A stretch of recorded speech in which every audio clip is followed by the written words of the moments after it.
وہ دونوں جگہ وہ ہیں جہاں پر آخر میں لفظ آیا ہے ابراہیم. دوبارہ سے غور سے دیکھیے گا, یہاں پر پہلی دفعہ یہ ردم ٹوٹا اس وقت جبکہ یہ الفاظ ہیں آیت نمبر 60 کے اندر, کس نے ہمارے خداؤں کے ساتھ یہ کیا, قالوا من فعل هذا بآلهتنا انه لمن الظالمین.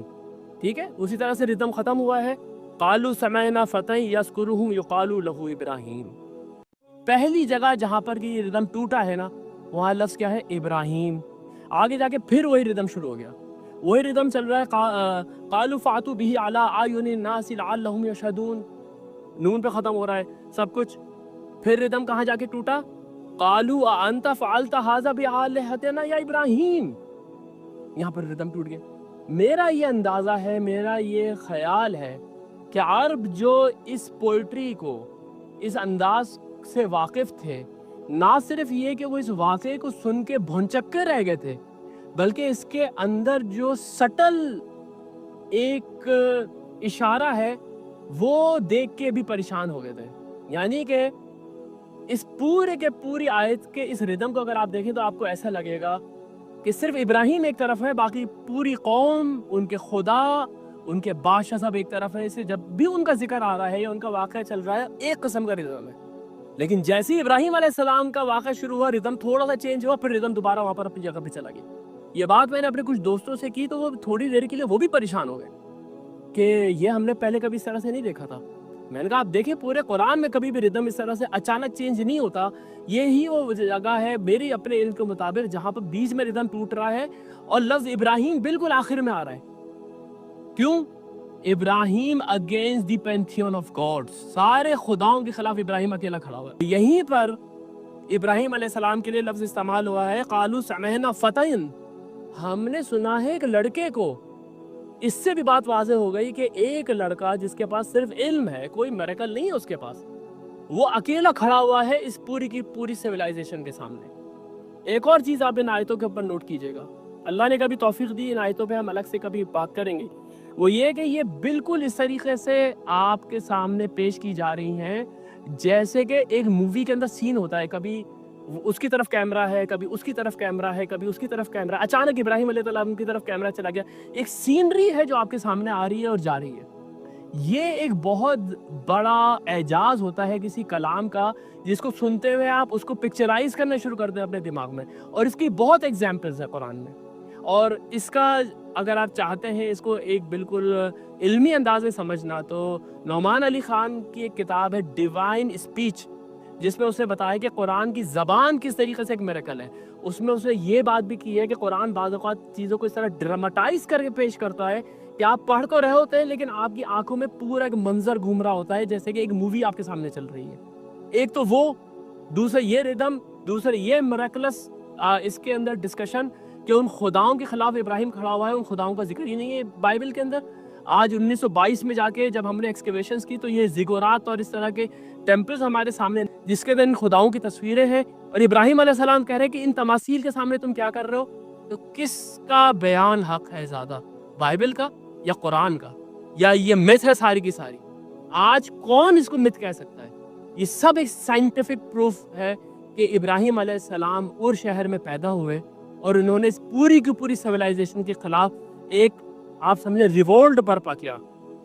آخری آیت میں بس اس کی آپ کے سامنے رکھ دوں تاکہ وہ جو میں نے آپ کے سامنے کہا ہے نا کہ اس کا ایک ڈرامٹک ایک اسٹائل ہے وہ آپ کے سامنے آ جائے گا. ابھی تک جو کیریکٹرز تھے وہ ان کی قوم تھی اور ابراہیم علیہ السلام تھے. اب ایک تھرڈ کیریکٹر یہاں پر آپ کو نظر آئے گا, وہ کیسے, قلنا یا نار کونی بردا وسلاما علی ابراہیم. ادھر آپ کے پاس ایک تھرڈ کیریکٹر انٹر ہو, وہ تھا گاڈ ہمسیلف. خدا نے مطلب کچھ نہیں کہا, صرف الفاظ چینج ہوئے. قلنا, ہم نے کہا اے آگ ٹھنڈی ہو جا اور سلامتی ہو جا علی ابراہیم. پھر نوٹ کیجئے یہ وہ جگہ ہے جہاں پر لفظ ابراہیم آخر میں آیا ہے, باقی پورا کا پورا ردم وہی چل رہا ہے. دیکھیں, وَأَرَادُوا بِهِ كَيْدًا فَجَعَلْنَاهُمُ الْأَخْسَرِينَ. انہوں نے برا ارادہ کیا ابراہیم کے لیے لیکن وہ سارے کے سارے بری طریقے سے ناکام ہو گئے. یہ میں نے آپ کے سامنے جو آج رکھا ہے, یہ سومیرین سیولائزیشن کے اندر جس طرح کا مذہب موجود تھا اور وہاں پر اب خدا کا ایک بہت بڑا پیغمبر اٹھا ہے، اور اس پیغمبر کی ذریت میں ہی اب اللہ تعالیٰ نے ساری کی ساری ہدایت رکھ دی ہے، کیونکہ اس پیغمبر کی ذریت کا ذکر آگے ہوگا۔ قرآن جب ہم پڑھیں گے تو 5ویں رکوع سے بنی اسرائیل کا ذکر شروع ہو جائے گا، پھر محمد صلی اللہ علیہ وسلم جہاں مبعوث ہوئے تھے وہ بنو اسماعیل ہیں، تو اس لیے اس پیغمبر کا ذکر تو قرآن میں بہت مارکت العرا انداز میں ہونا چاہیے تھا۔ تو نہ صرف یہ مارکت العرا انداز میں موجود ہے، بلکہ آج کی جو ہماری آرکیولوجیکل ڈسکوریز ہیں وہ بھی یہ بتاتی ہیں کہ یہ شہر ار جو ہے اس کے اندر ابراہیم علیہ السلام پیدا ہوئے تھے، بالکل جیسا قرآن کہہ رہا ہے۔ اس طریقے سے وہ سورج کو پوجتے تھے، اسی طریقے سے وہ چاند کو پوجتے تھے، اسی طریقے سے وہ ستاروں کو پوجتے تھے، اور ان کا ایک بہت بڑا بت خانہ تھا جس کے اندر جو آج ڈسکور ہو گیا ہے، جس کے اندر 50,000 کے قریب خداؤں کے نام ملتے ہیں۔ یہ شاید وہی بت خانہ ہے جس کے اندر ابراہیم علیہ السلام گھسے ہیں اندر، انہوں نے سارے بتوں کو توڑ دیا اور بڑے بت کے کندھے کے اوپر کلہاڑا رکھ کے کہا کہ اس سے پوچھے جا کے اگر یہ بات کر سکتا ہے۔ بارک اللہ لی و لکم فی القرآن العظیم ونفعنی و ایاکم بالآیات و ذکر الحکیم۔